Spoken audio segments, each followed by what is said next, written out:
नमस्कार दोस्तों, आइए जानते हैं कि मृत्यु से पहले गरुड़ पुराण में वो 7 संकेत किस प्रकार से बताए गए हैं।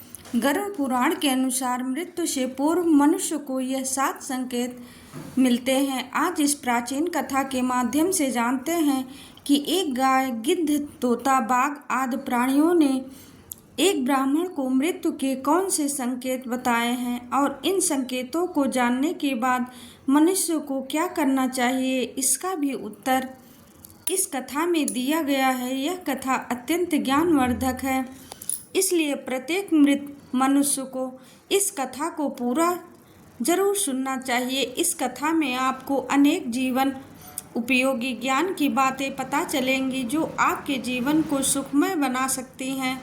तो चलिए शुरू करते हैं। पुराने समय की बात है। मध्य देश की एक सुंदर नगरी में हरिदास नामक एक ब्राह्मण निवास करता था। वह अपनी भक्ति, विद्वता और नेक स्वभाव के कारण पूरे गांव में प्रसिद्ध था। हरिदास भगवान विष्णु का परम भक्त था और नित्य नियम से उसकी पूजा करता था। उसके घर में धन, धान्य और सुख समृद्धि की कोई कमी नहीं थी। उसका परिवार प्रेम और उल्लास से भरा हुआ था। लेकिन इन सब के बावजूद हरिदास के मन में एक ऐसा भय छिपा हुआ था जिसने उसके सुखी जीवन को अंधकारमय बना दिया था। वह हर समय मृत्यु के बारे में सोचता रहता।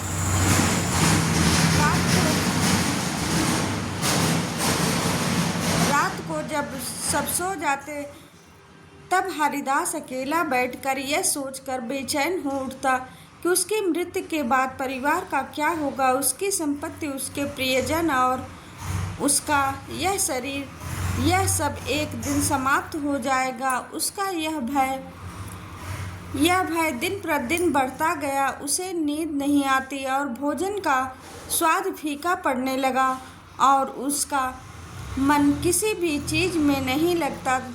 जीवन की शांति और आनंद पूरी तरह समाप्त हो गए थे। आखिरकार एक दिन हरिदास ने इस भय से छुटकारा पाने का निर्णय लिया। उसने सोचा, मुझे मृत्यु का रहस्य जानना होगा। यदि मैं यह समझ सकूं कि मृत्यु से पहले क्या संकेत मिलते हैं तो शायद मैं इस भय से मुक्त हो सकता हूँ। इस विचार के साथ हरिदास ने अपने परिवार और संपत्ति को पीछे छोड़ दिया और नगर नगर भटकने लगा। वह जहाँ कहीं भी जाता वहाँ के साधु संतों से मिलता और उन साधु संतों से यही प्रश्न पूछता, हे परमात्मा, मृत्यु से पहले मनुष्य को कौन कौन से संकेत मिलते हैं। लेकिन कहीं से उसे संतोषजनक उत्तर नहीं मिला। भटकते भटकते एक दिन वह एक घने और भयानक जंगल में पहुंच गया। इस जंगल के चारों ओर केवल ऊंचे ऊंचे पेड़, झाड़ियां और पक्षियों की अजीब आवाजें सुनाई पड़ी। चलते चलते उसे एक स्थान पर एक आश्रम दिखाई दिया। यह साधारण आश्रम नहीं था। आश्रम के बाहर एक दिव्य शांति फैली हुई थी। अंदर से वेदों का पाठ और शंख ध्वनि सुनाई पड़ रही थी। उस आश्रम में जो साधु निवास करते थे वो बहुत ही महात्मा थे। वो जंगल की रक्षा करते थे और जंगल में ही निवास करते थे। वे बहुत तेजस्वी और शांत दिख रहे थे। उनके मुख पर दिव्यता की चमक थी और ऐसा होता था मानो वे साक्षात देवता हों। हरिदास ने आश्रम में प्रवेश किया और साधु को प्रणाम करते हुए कहा, हे साधु महात्मा, मैं एक समस्या लेकर आया हूँ, कृपया मेरी सहायता कीजिए। साधु ने शांति से उत्तर दिया, हे ब्राह्मण, बताओ तुम्हारी समस्या क्या है। तुम इतने चिंतित और थके हुए क्यों दिख रहे हो। हरिदास ने हाथ जोड़कर कहना शुरू किया, हे साधु महाराज, मृत्यु के भय से अत्यधिक परेशान हूँ। इस भय के कारण मुझे ना नींद आती है, ना भोजन अच्छा लगता है। मैं दिन रात केवल मृत्यु के बारे में ही सोचता हूँ। साधु ने गंभीर स्वर में पूछा, मृत्यु का भय क्यों, क्या तुम यह जानना चाहते हो कि मृत्यु कब होगी और कैसे होगी? हरदास ने उत्तर दिया, हाँ महाराज, मैं यह जानना चाहता हूँ कि मनुष्य को मृत्यु से पहले कौन कौन से संकेत मिलते हैं। यह समझना चाहता हूँ कि इस भय से मृत्यु हो सके साधु। मैं समझना चाहता हूँ कि इस भय से मुक्त हो सकूं। साधु ने हरिदास की बात ध्यान से सुनी और फिर कहा, हे ब्राह्मण, मृत्यु का रहस्य जानने के लिए तुम्हें इस जंगल में गहराई तक जाना होगा। इस जंगल में जो भी पशु पक्षी या कोई विचित्र चीज मिले उससे मृत्यु के विषय में पूछो। यह सभी तुम्हें मृत्यु से पहले मिलने वाले संकेतों के बारे में बताएंगे, लेकिन याद रखना वो तुमसे पहले एक पहेली पूछेंगे। यदि तुम उनकी पहेली का सही उत्तर दोगे तो ही वे तुम्हें मृत्यु का संकेत बताएंगे। हरदास ने साधु की बात सुनकर उन्हें प्रणाम किया और कहा, ठीक है साधु महाराज, अगर इससे मुझे मेरे प्रश्नों का उत्तर मिलता है तो मैं अवश्य ही इस वन में जाऊंगा। साधु ने उसे आशीर्वाद देते हुए कहा, जाओ और ध्यान रखना कि यह यात्रा तुम्हारे लिए केवल मृत्यु का बल्कि जीवन का भी उजागर करेगी। फिर हरदास साधु के निर्देशों अनुसार जंगल में चला गया। वह जंगल बेहद भयानक था। बड़े बड़े पेड़ जिनकी शाखाएं मानो आकाश को छू रही थी, चारों ओर फैले हुए थे। हरियाली के बीच डरावनी चुप्पी थी। जंगली जानवरों की आवाजें वातावरण को और भयावह बना रही थी। हरिदास भयानक जंगल में धीरे धीरे आगे बढ़ रहा था। चारों ओर ऊंचे ऊंचे पेड़ों का सघन घेरा था। चलते चलते उनकी नज़र एक विशालकाय पेड़ पर पड़ी। यह कोई साधारण पेड़ नहीं थी। उनकी शाखाएं किसी राजा के मुकुट की तरह फैली हुई थी और तना इतना मोटा था कि उसे 4 लोग मिलकर भी घेर नहीं सकते। पेड़ के चारों ओर एक रहस्यमयी आभा थी और ऐसा प्रतीत हो रहा था जैसे वह पेड़ उसे देख रहा हो। जैसे ही हरदास पेड़ के पास पहुंचा, पेड़ की गहरी धीमी आवाज गूंजी, हे ब्राह्मण, तुम कौन हो और इस भयानक वन में क्यों आए हो? तुम्हें किसने यहाँ पर भेजा है? सब कुछ सच बताओ। हरिदास ने दोनों हाथ जोड़कर विनम्रता के साथ कहा, हे महात्मा, मैं मृत्यु के रहस्य को जानने के लिए यहाँ आया हूँ। मुझे यह जानना है कि मृत्यु से पहले कौन कौन से संकेत मिलते हैं। क्या आप मेरी सहायता कर सकते हैं? फिर पेड़ ने धीरे धीरे अपना असली रूप धारण किया। उस महावृक्ष का विशालकाय मुख प्रकट हुआ। उसका मुख मनुष्य की भांति दिखा देने लगा। उस वृक्ष का वह अद्भुत रूप देखकर हरिदास भयभीत होकर उस वृक्ष की ओर घूमने लगा। तभी पेड़ ने अपनी आवाज को और गंभीर करते हुए कहा, ब्राह्मण, मैं तुम्हारी सहायता कर सकता हूँ, लेकिन पहले तुम्हें मेरी पहेली का उत्तर देना होगा। यदि तुम सही उत्तर दोगे तो मैं तुम्हें मृत्यु से पूर्व मिलने वाला पहला संकेत बताऊंगा। हरदास ने आत्मविश्वास से कहा, हे वृक्ष, पूछिए, आपकी जो भी पहेली है उसका उत्तर देने के लिए मैं अपनी पूरी कोशिश करूंगा। पेड़ ने थोड़ी देर चुप्पी साधी और फिर अपनी पहेली पूछी, हे ब्राह्मण, कौन है वह जो बिना पंखों के उड़ता है, बिना पैरों के चलता है और बिना जीभ के बोलता है? हरिदास ने कुछ देर गहन विचार किया। उसने चारों ओर देखना शुरू किया और उसका ध्यान उस समय बह रही ठंडी हवा पर गया। कुछ क्षणों बाद उसने मुस्कुराते हुए उत्तर दिया, हे महावृक्ष, यह तो हवा है। पेड़ अचानक हंस पड़ा। उसकी हंसी जंगल में गूंज उठी। उसने कहा, तुमने सही उत्तर दिया। हे ब्राह्मण, अब सुनो। मृत्यु का पहला संकेत यह है कि जब व्यक्ति के शरीर की ऊर्जा क्षीण होने लगे तो वह हर समय थकान महसूस करे तो समझो मृत्यु निकट है। यह संकेत तुम्हें आत्मिक और शारीरिक रूप से सावधान करने के लिए हरिदास ने पेड़ को प्रणाम किया पेड़ को प्रणाम किया और कहा, हे महावृक्ष, मैं आपके ज्ञान के लिए हृदय से आभारी हूँ। आपने प्रश्न का उत्तर दिया और मुझे मृत्यु के पहले संकेत के बारे में बताया। मैं इसे याद रखूंगा। पेड़ ने शांत स्वर में कहा, जाओ, आगे बढ़ो, तुम्हें और भी संकेत मिलेंगे। याद रखना, जीवन और मृत्यु एक चक्र है, इसे समझना ही तुम्हारा उद्देश्य है। हरिदास ने पेड़ का धन्यवाद किया और आगे की यात्रा पर निकल पड़ा। उसके मन में अब और अधिक उत्सुकता थी कि वह आने वाले संकेतों को जाने और समझे। हरिदास जंगल में बोलने वाले पेड़ से पहला संकेत जानने के बाद और आगे बढ़ा। रास्ता और अधिक भयावह और चुनौतियों पूर्ण हो गया था। पेड़ों की शाखाएं आपस में उलझी हुई थी और झाड़ियों से अजीब आवाजें आ रही थी। चलते चलते अचानक उसकी नज़र एक विशाल गिद्ध पर पड़ी। एक सूखे पेड़ की डाल पर बैठा था।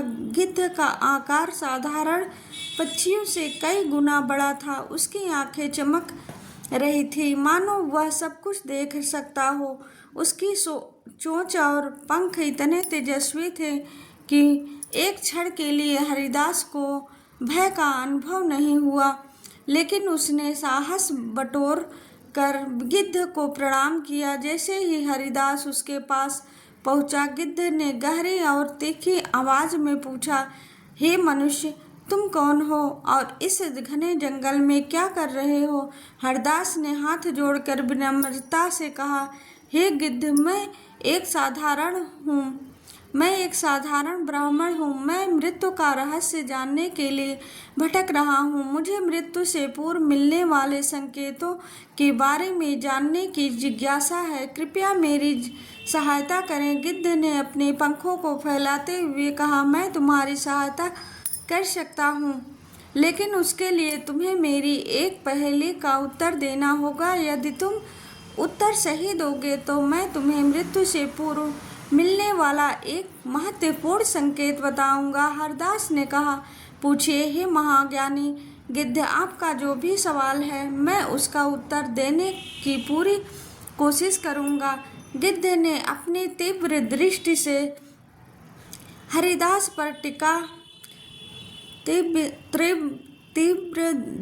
हरिदास पर टिकाए हुए पूछा, हे मनुष्य, क्या वह चीज जो पैदा होने के साथ ही हर पल घटती रहती है लेकिन कभी समाप्त नहीं होती? हरदास ने थोड़ी देर विचार किया। उसने अपनी यात्रा, समय और जीवन के चक्र के बारे में सोचा। कुछ ही क्षणों बाद उसने उत्तर दिया, हे गिद्ध महाराज, उसका उत्तर है समय। समय हर पल कम होता है, लेकिन यह अनंत है और कभी समाप्त नहीं होता। गिद्ध ने अपनी तीखी आवाज में हंसते हुए कहा, सही उत्तर दिया। ब्राह्मण, अब सुनो। मृत्यु का दूसरा संकेत यह है कि जब व्यक्ति की इंद्रियां, जैसे सुनने और देखने की शक्ति, कमजोर होने लगे और समझो कि मृत्यु निकट है। हरदास ने ध्यानपूर्वक गिद्ध की बात को सुना और गिद्ध को प्रणाम करते हुए कहा, हे महाज्ञानी गिद्ध, मैं आपके ज्ञान का आभारी हूँ। आपने मुझे मृत्यु के दूसरे संकेत के बारे में बताया, जो मेरे लिए अत्यंत महत्वपूर्ण है। गिद्ध ने अपने पंख झटकते हुए कहा, हे मनुष्य, याद रखना, जीवन और मृत्यु के बीच संतुलन को समझने के लिए इन संकेतों का ज्ञान आवश्यक है। जब आगे बढ़ो, तुम्हारी यात्रा अभी पूरी नहीं हुई है। हरदास ने गिद्ध का धन्यवाद किया और अपने मार्ग पर चल पड़ा। उसके मन में अब और अधिक जिज्ञासा थी कि आने वाले संकेत क्या रहस्य खोलेंगे। जंगल की यात्रा उसे हर पल मृत्यु के सत्य के और करीब ला रही थी। जंगल का मार्ग अब पहले से भी कठिन हो गया था। झाड़ियों में अजीब सी सरसराहट हो रही थी और वातावरण में गहरी नीरवता थी। चलते चलते हरिदास की नज़र एक गधे पर पड़ी। गधा एक पेड़ की छाया में खड़ा था और उसकी आंखों में एक गहरी शांति झलक रही थी। हालांकि गधा शांत प्रतीत हो रहा था, लेकिन जैसे ही उसने हरिदास को देखा वह बोल उठा, हे ब्राह्मण, तुम यहाँ क्यों आए हो और इस जंगल में क्या खोज रहे हो? हरदास ने हाथ जोड़कर गधे को प्रणाम किया और कहा, हे शांत चित्त गधे, मैं एक साधारण ब्राह्मण हूँ। मैं मृत्यु के रहस्यों को जानने के लिए भटक रहा हूँ। मुझे मृत्यु से पहले मिलने वाले संकेतों के बारे में जानना है। क्या आप मेरी सहायता करेंगे? गधे ने अपने आँखों को मीचते हुए कहा, मैं तुम्हारी सहायता कर सकता हूँ, लेकिन तुम्हें पहले मेरी एक पहेली का उत्तर देना होगा। यदि तुम सही उत्तर दो तो मैं तुम्हें मृत्यु का तीसरा संकेत बताऊंगा। हरिदास ने कहा, पूछो हे ज्ञानी गधे, उत्तर देने का प्रयास जरूर करूंगा। गधे ने गंभीर स्वर में पूछा, हे ब्राह्मण, वह क्या है जो जितना खाली होता है उतना ही भारी महसूस होता है? हरिदास ने कुछ क्षण गहराई से विचार किया। उसने अपने जीवन और अनुभव के बारे में सोचा। फिर उसने मुस्कुराते हुए उत्तर दिया, यह तो चिंता है। चिंता जितनी अधिक होती है उतना ही भारीपन महसूस होता है, भले ही वह असल में कुछ न हो। गधा अपने सिर को हिलाते हुए बोला, सही उत्तर।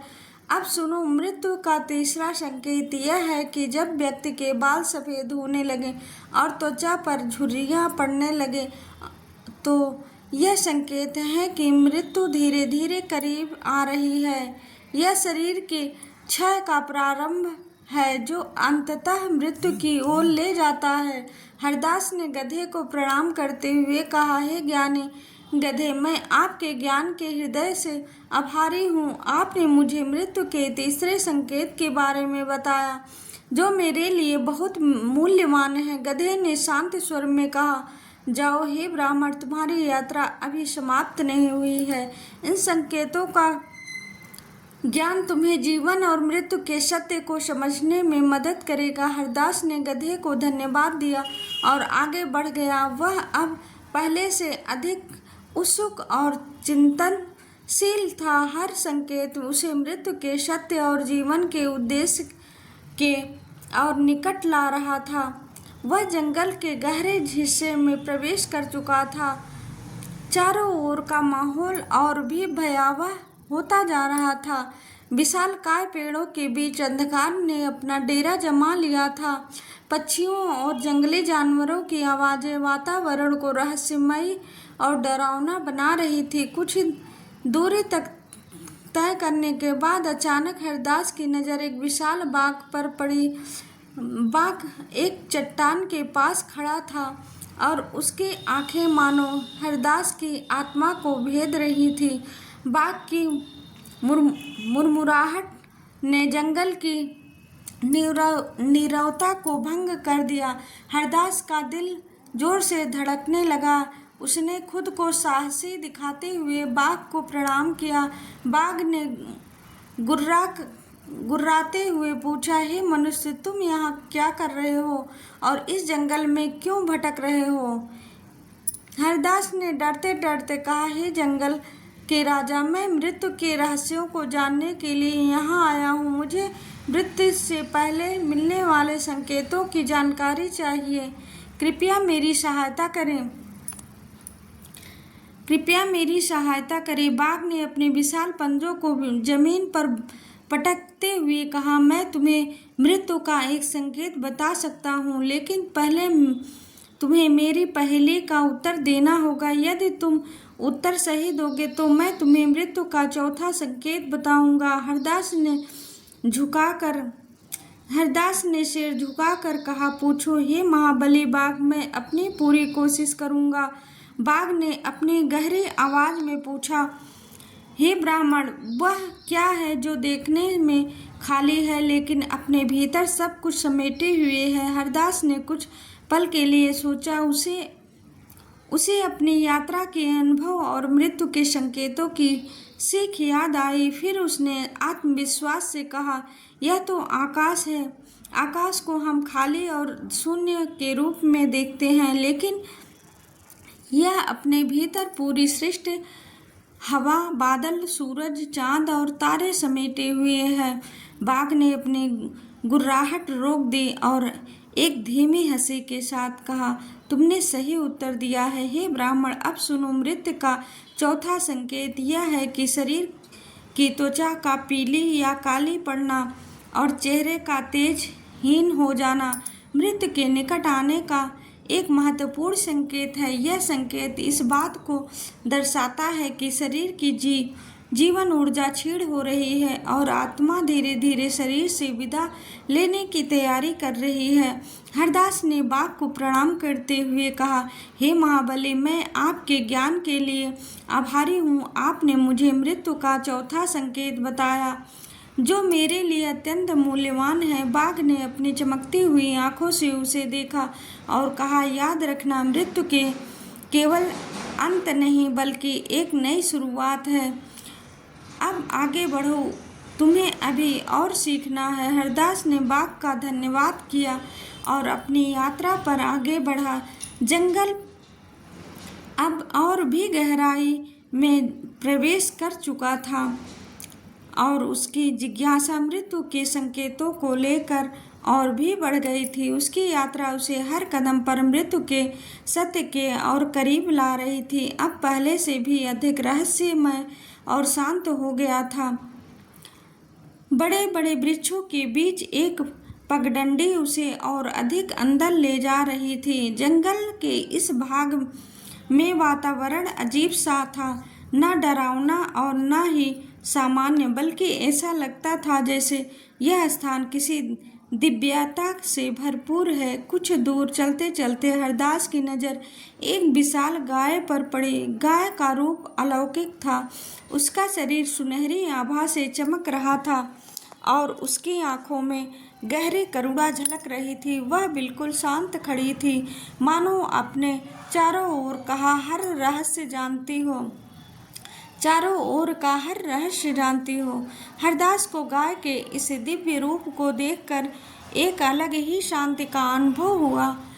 उसने तुरंत गाय को प्रणाम किया और विनम्रता से कहा, हे गौ माता, मैं मृत्यु के रहस्य को समझने के लिए भटक रहा हूँ। मैंने इस जंगल में अनेक संकेत प्राप्त किए हैं, लेकिन अब मुझे आपसे सहायता चाहिए। क्या आप मुझे मृत्यु से पहले मिलने वाले किसी संकेत के बारे में बता सकती हैं? गाय ने अपने शांत और करुणामय स्वर में कहा, हे ब्राह्मण, तुम्हारी सहायता अवश्य करूंगी, लेकिन पहले मेरी एक पहेली का उत्तर दो।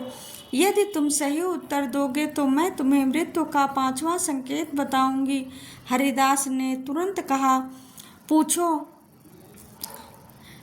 हे गौ माता, मैं अपनी पूरी कोशिश करूंगा। गाय ने अपनी बड़ी आंखों को झपकाते हुए पूछा, वह कौन सा अमृत है जो बिना पिए ही जीवन को बनाए रखता है और बिना देखे ही हर प्राणी के लिए आवश्यक है? हरिदास ने थोड़ी देर सोचा। उसने अपने जीवन और प्रकृति के बारे में विचार किया। उसे उत्तर शीघ्र ही स्पष्ट हो गया। उसने कहा, यह तो प्राणवायु है। बिना प्राणवायु के कोई भी जीवित नहीं रह सकता। यह जीवन का आधार है। गाय ने प्रसन्न होकर सिर हिलाया और कहा, सही उत्तर हे ब्राह्मण, तुम्हारी बुद्धि और एकाग्रता प्रशंसनीय है। अब सुनो मृत्यु का 5वां के संकेत। यह है कि जब व्यक्ति का शरीर भोजन के प्रति उदासीन हो जाए और वह खाने का स्वाद न ले पाए तो समझो कि मृत्यु का समय निकट है।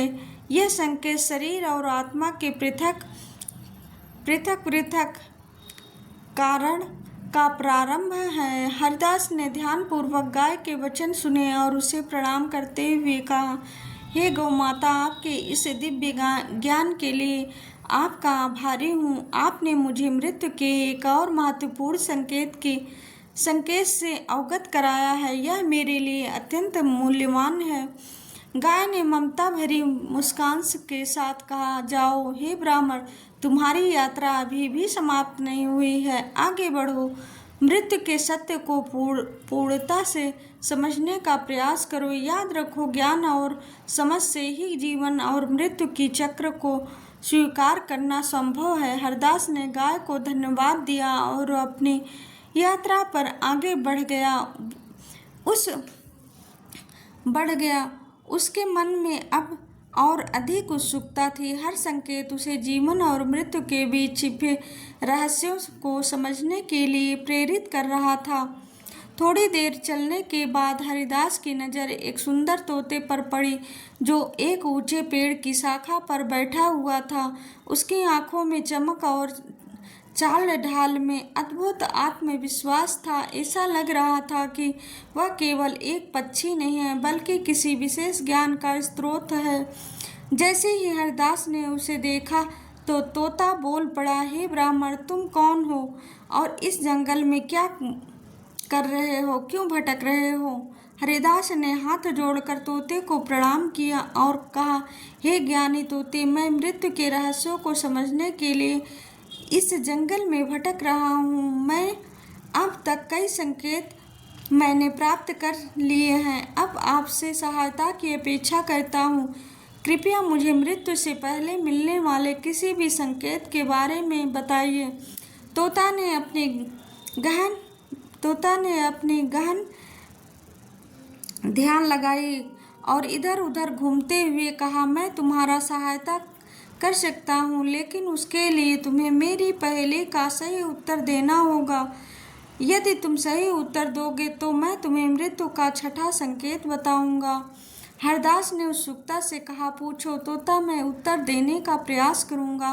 तोता ने तीव्र स्वर में पूछा, हे ब्राह्मण, वह कौन है? वह कौन सी चीज़ है जो हमेशा दूसरों की नकल करती है लेकिन खुद कभी मौलिक नहीं होती? हरदास ने कुछ पल के लिए विचार किया। उसने पेड़ों के नीचे फैली हुई छाया पर ध्यान दिया और मुस्कुराते हुए उत्तर दिया, यह छाया है। छाया हमेशा दूसरों की नकल करती है लेकिन उसकी अपनी कोई पहचान नहीं होती।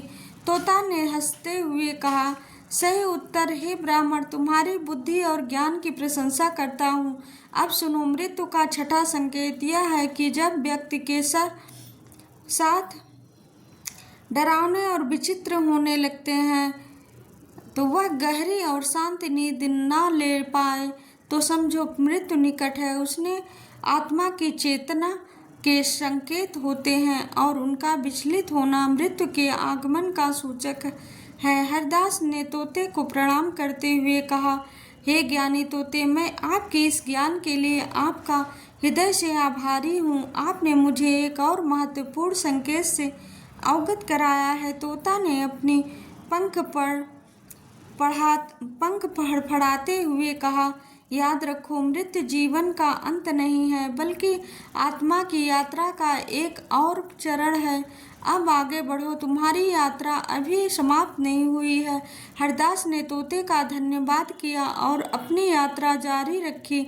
उसके मन में अब और अधिक जिज्ञासा उत्पन्न हो चुकी थी। हर संकेत उसे मृत्यु के रहस्यों को समझने के लिए प्रेरित कर रहा था और उसे आत्मा और जीवन के सत्य के और करीब ला रहा था। जंगल अब और भी शांत और रहस्यमय हो चुका था। पक्षियों की आवाज़ें कम हो गई थी और हवा में एक अजीब सी गंभीरता थी। रास्ते पर चलते चलते उसे एक स्थान दिखाई दिया जहां धूप के छोटे छोटे टुकड़े पेड़ों की शाखाओं से छन कर गिर रहे थे।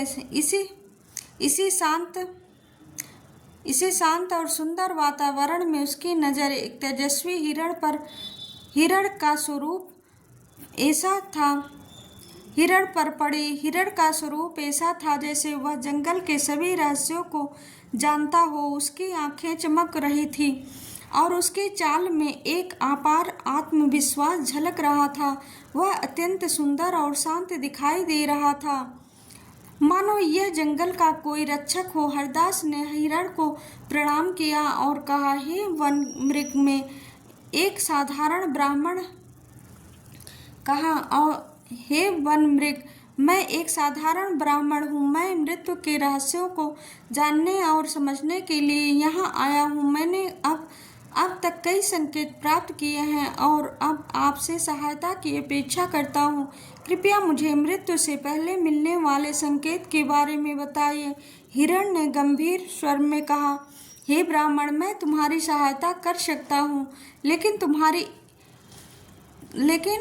तुम्हें मेरी एक पहेली का उत्तर देना होगा। यदि तुम सही उत्तर दोगे तो मैं तुम्हें मृत्यु का 7वां और अंतिम संकेत बताऊंगा। हरदास ने आत्मविश्वास से कहा, पूछो हे वन मृग, मैं उत्तर देने की पूरी कोशिश करूंगा। हिरण ने अपनी चमकती आंखों से हरदास की ओर देखा और पूछा, वह कौन सी चीज़ है जो बिना किसी रोक टोक के चलती ही रहती है, लेकिन जिसका अंत हर किसी के लिए निश्चित है? हरिदास ने गहराई से सोचा। उसे अपने जीवन की यात्रा और अब तक के मिले संकेत याद आए। उसने कुछ क्षण विचार किया और फिर आत्मविश्वास से उत्तर दिया,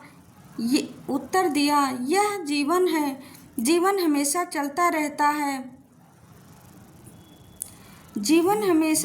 रहता है, लेकिन अंत हर किसी के लिए निश्चित है। हिरण ने प्रसन्न होकर कहा, सही उत्तर दिया है। हे ब्राह्मण, अब सुनो। मृत्यु का 7वां और अंतिम संकेत यह है कि जब व्यक्ति की सांसें असामान्य हो जाएं, वह भारी थकावट महसूस करे, व्यक्ति की सुनने और सूंघने की शक्ति कम हो जाए, तो कानों में गूंज या अजीब आवाज़ें सुनाई देती हैं, उसकी दृष्टि भी क्षीण हो जाती है और उसे अपने आसपास खड़े लोग भी दिखाई नहीं देते हैं, तो यह मृत्यु का संकेत है। यह अंतिम संकेत है जो बताता है कि जीवन का अंत निकट है। हरदास ने ध्यानपूर्वक हिरण के वचन सुने और उसे प्रणाम करते हुए कहा, हे ज्ञानी वन मृग, मैं आपके ज्ञान का हृदय से आभारी हूँ। आपने मुझे मृत्यु के अंतिम संकेत के बारे में बताया, यह मेरे लिए अत्यंत मूल्यवान है। हिरण ने शांत स्वर में कहा, याद रखना, मृत्यु केवल एक अंत नहीं बल्कि आत्मा की यात्रा का एक नया अध्याय है। अब तुम अपनी यात्रा पूरी कर चुके हो, लौट जाओ और इस ज्ञान का उपयोग अपने जीवन को समझने और जीने में करो। हरदास ने हिरण का धन्यवाद किया, उसकी बुद्धिमत्ता की प्रशंसा करते हुए अपनी यात्रा समाप्त करने का निर्णय लिया। 7 संकेत जानने के बाद हरिदास ने साधु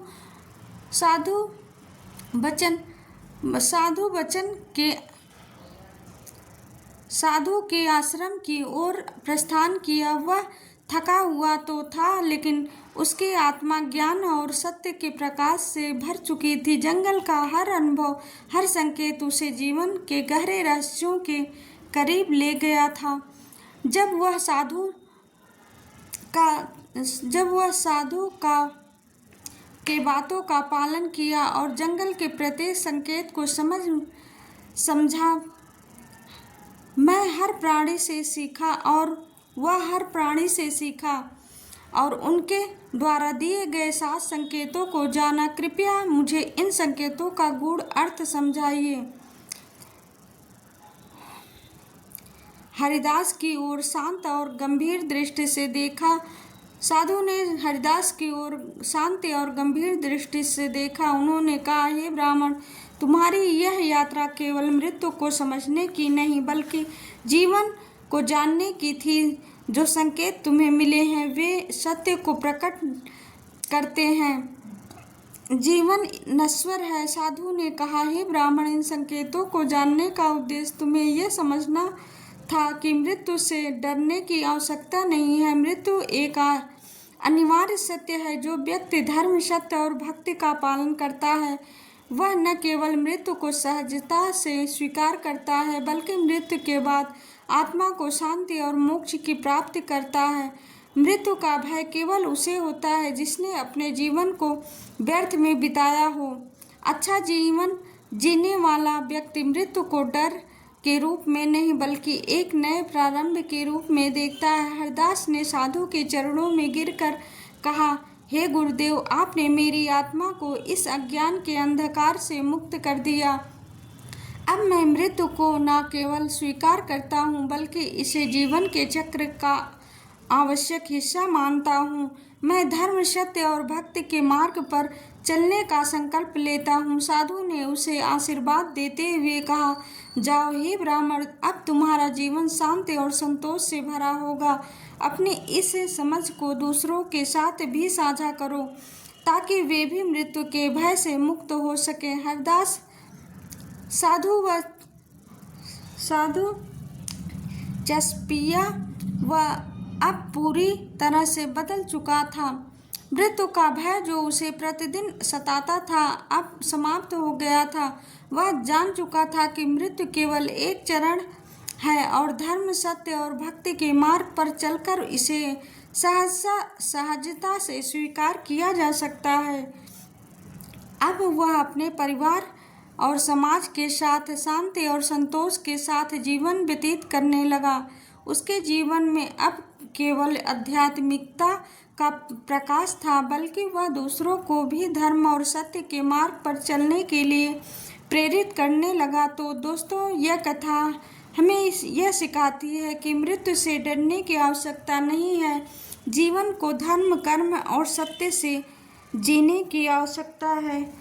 और अगर आपको हमारा वीडियो अच्छा लगे तो प्लीज़ हमारे वीडियो को लाइक, सब्सक्राइब और शेयर अवश्य ही कर लिया करिए। दोस्तों, वीडियो बनाने में बहुत ही मेहनत लगती है। प्लीज़ हमारे वीडियो को सब्सक्राइब अवश्य ही कर लिया करिए।